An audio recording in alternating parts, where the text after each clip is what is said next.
Hello friends, welcome to प्रतियोगिता दर्पण। मैं हूं प्रशांत। आज हम बात करने जा रहे हैं सिपरी ईयरबुक 2023 के बारे में। पेपर 2 के लिए आपका काफ़ी इम्पोर्टेंट टॉपिक है ये। Recently Stockholm International Peace Research Institute यानी कि सिपरी ने ईयरबुक 2023 को रिलीज़ किया और इस ईयरबुक में ये हाईलाइट किया गया कि इस डेकेड के एंड तक यानी कि 2030 तक चाइना के पास यूएस या रशिया जितने इंटरकॉन्टिनेंटल बैलिस्टिक मिसाइल होने की पूरी प्रोबेबिलिटी है। अब हम सबसे पहले देख लेते हैं कि सिपरी एक्चुअल में है क्या। What is Stockholm International Peace Research Institute? Basically ये 1966 में इस्टेब्लिश किया गया एक इंडिपेंडेंट इंस्टीट्यूट है जो कि conflict, armament, arms control as well as disarmament पर रिसर्च प्रोवाइड करता है। और जो analysis as well as research provide की जाती है वो policy makers, researchers, media as well as public के काफ़ी काम आती है, काफ़ी यूज़फुल होती है। अब हम जनरल हाइलाइट्स की अगर बात करें ईयरबुक 2023 की, तो यहाँ पर न्यूक्लियर आर्सेनल से रिलेटेड काफ़ी इंपॉर्टेंट बातें बताई गई हैं, जैसा कि सबसे पहला है modernisation as well as expansion. अब ये ईयरबुक ये बताती है कि जितने न्यूक्लियर आर्म्ड स्टेट्स हैं यानी कि 9 जो न्यूक्लियर आर्म्ड स्टेट्स हैं सभी अपने न्यूक्लियर आर्सेनल को modernise as well as expand कर रहे हैं। मतलब यहाँ कोई रुकने का नाम नहीं ले रहा है। सब लोग अपने न्यूक्लियर वेपन्स या न्यूक्लियर वॉरहेड्स को बढ़ा रहे हैं और उन्हें मॉडर्नाइज भी कर रहे हैं लेटेस्ट टेक्नोलॉजी से लेस करके। अब यहाँ पे अगर हम बात करें 9 न्यूक्लियर आर्म्ड स्टेट्स की, तो यहाँ पे सबसे पहले आ जाते हैं P5, जिसमें आपका US, UK, Russia, China and France.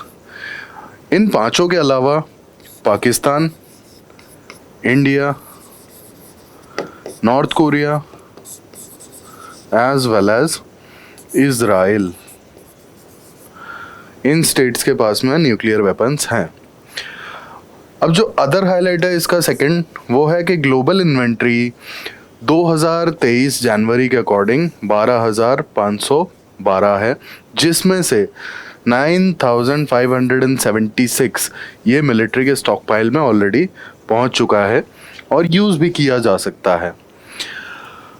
अब यहाँ पे एक बात जो हाईलाइट की जाती है वो ये है कि न्यूक्लियर आर्सेनल में US as well as Russia का डोमिनेंस है। जो हमने देखा ऑलमोस्ट मोर देन 12,000 वॉरहेड्स हैं, उसमें से 90% सिर्फ और सिर्फ US as well as Russia के पास में है। अब यहाँ पे प्रॉब्लम क्या है कि आर्म्स कंट्रोल के कंसर्न्स हैं as well as transparency decline कर रहा है और इसका सबसे बड़ा रीज़न है Ukraine Russia war. Ukraine Russia war के बाद से Russia as well as US के टेंशन्स काफ़ी ज़्यादा बढ़े हुए हैं। लास्टली जो न्यू स्टार्ट ट्रीटी है यानी कि स्ट्रैटेजिक आर्म्स रिडक्शन ट्रीटी, जैसे intercontinental ballistic missile as well as submarine launched missiles पर ये बेसिकली कंट्रोल करने के लिए ये ट्रीटी है। तो इस ट्रीटी के इम्प्लीमेंटेशन के लिए लास्ट टाइम जब बात की थी US as well as Russia ने, तो इसे 2026 तक एक्सटेंड कर दिया गया था। लेकिन क्योंकि रशिया ने यूक्रेन पर अटैक कर दिया तो इस कारण से अभी ये चीज़ बहुत डाइसी है। आए दिन कुछ स्टेटमेंट्स आते रहते हैं स्टार्ट ट्रीटी को लेकर के।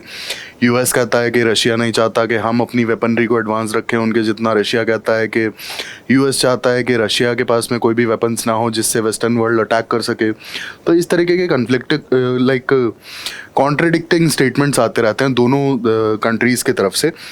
बट ठीक है, let's talk about India's Arsenal. India का 2022 में अगर देखें तो 160 न्यूक्लियर वॉरहेड्स था इंडिया के पास, जो कि 2023 में बढ़ के हो गया 164 न्यूक्लियर वॉरहेड्स। अब यहाँ पे एक बात और इम्पॉर्टेंट है जो ये रिपोर्ट हाईलाइट करती है कि इंडिया लॉन्ग रेंज वेपन्स पर फोकस कर रहा है। इसका रीज़न अगर देखेंगे तो चाइना से हमारे आए दिन कॉन्फ्लिक्ट देखने को मिलते हैं, ठीक है। इसके बाद पाकिस्तान से तो हमारे कॉन्फ्लिक्ट्स होते ही रहते हैं। तो कहीं ना कहीं चाइना को काउंटर करने के लिए, चाइना का जो थ्रेट है, जो मसल फ्लेक्सिंग है, उसे बैलेंस करने के लिए इंडिया लॉन्गर रेंज वेपन्स पे फोकस कर रहा है।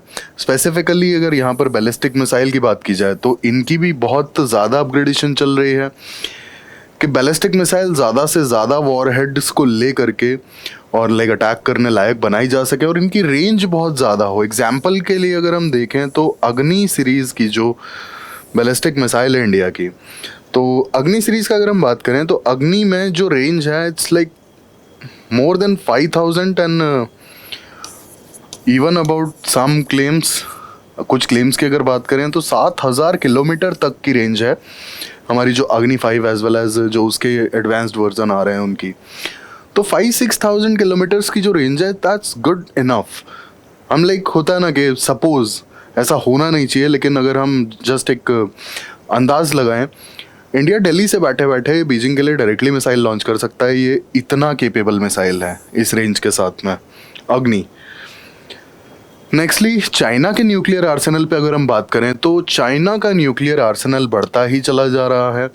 लेटेस्ट अगर हम देखें तो 350 से बढ़ के वो 410 न्यूक्लियर वॉरहेड्स हो चुके हैं चाइना के पास में। अब अगर कंसर्न्स की यहाँ पे बात की जाए तो कंसर्न्स एक्चुअल में अगर पिछले कुछ दिनों में देखा जाए तो डोकलाम पर इशू हुआ, इसके बाद लद्दाख में भी आए दिन कॉन्फ्लिक्ट चलते रहते हैं।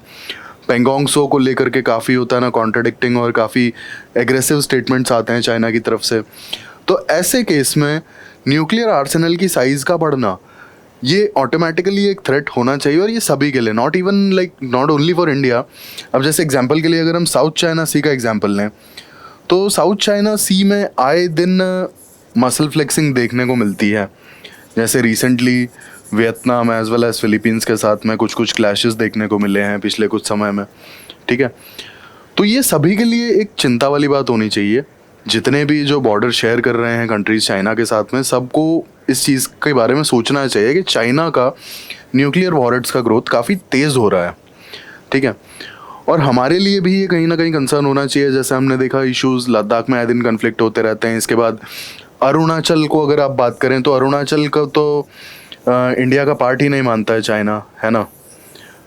तो ये जो इश्यूज़ हैं तो इसके लिए हमें भी मतलब होता है ना थोड़ा कंसर्न्ड होना चाहिए, हमें तैयार भी रहना चाहिए, ठीक है। और अगर वे फॉरवर्ड की बात करें तो हमें अपनी सिक्योरिटी के बारे में काफ़ी फ्यूचरिस्टिक प्लानिंग रखनी होगी, as well as side by side हमें डिप्लोमेसी को भी स्ट्रॉन्ग करना होगा, जिससे हमें फिज़िकल वॉर में जाने की ज़रूरत ही ना पड़े। तो ये हमने बात की सिप्री ईयरबुक के बारे में और देखा कि क्या क्या इंपॉर्टेंट हाइलाइट्स हैं इस रिपोर्ट की, और कैसे जो बढ़ता हुआ न्यूक्लियर आर्सेनल है वो एक चिंता वाली बात हो जाती है। रीज़न बीइंग, एक तरफ बात करते हैं न्यूक्लियर डिसआर्मामेंट की और दूसरी तरफ हम देख रहे हैं कि ईयरबुक तो कुछ और ही बता रही है। इसके अकॉर्डिंग तो जितनी भी न्यूक्लियर आर्म्ड कंट्रीज़ हैं, वो जो न्यूक्लियर आर्म्ड स्टेट्स हैं बेसिकली, वो तो अपना न्यूक्लियर आर्सेनल बढ़ा ही रहे हैं ना, और उसे मॉडर्नाइज कर रहे हैं। तो बेसिकली बात तो यहाँ हो रही थी न्यूक्लियर डिसआर्मामेंट की ना।